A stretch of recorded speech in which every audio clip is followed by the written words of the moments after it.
Hi friends, അപ്പോൾ ഞാനിന്ന് പുറത്തേക്ക് പോവാണ്. അതിനുള്ള ഒരുക്കത്തിലാണ്.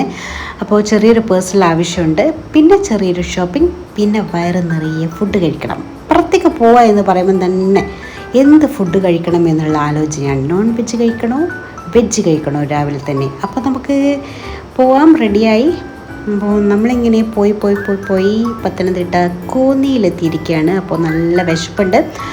അപ്പോൾ റെസ്റ്റോറൻറ്റ് തപ്പിക്കൊണ്ടിരിക്കുകയാണ്. ചെറിയ റെസ്റ്റോറൻ്റാണ് എൻ്റെ മെയിൻ എയിം.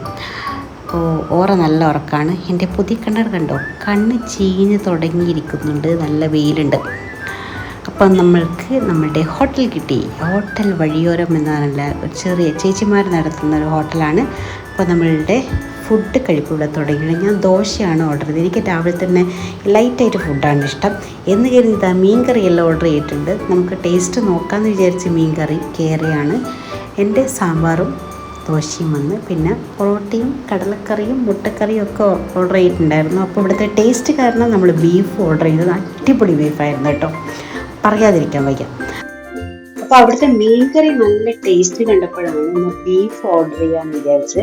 ഒരു രക്ഷയില്ലായിരുന്നു. അപ്പോൾ കോന്നി ടൗണിൽ എത്തുന്നതിന് മുൻപായിട്ടാണ് ഈ കടയുള്ളത്. നിങ്ങൾക്ക് വേണമെങ്കിൽ നോക്കാം. വഴിയോരം എന്നാണ് ഹോട്ടലിന്റെ പേര്. അപ്പോൾ അതിനിടയിൽ നമ്മൾ ചുറ്റിക്കറങ്ങി അവിടെയുള്ള ആനക്കോട്ടയിലേക്കും പോയി. ഓറ ഇതുവരെയായിട്ട് ആനനെ കണ്ടിട്ടില്ല, അതുകൊണ്ട് ആനനെ ഒന്ന് കാണിച്ചു കൊടുക്കാമെന്ന് വിചാരിച്ചു. വലിയ മൈൻഡൊന്നും ഉണ്ടായിരുന്നില്ല, എന്നാലും ഓർക്ക് ഇഷ്ടമായി.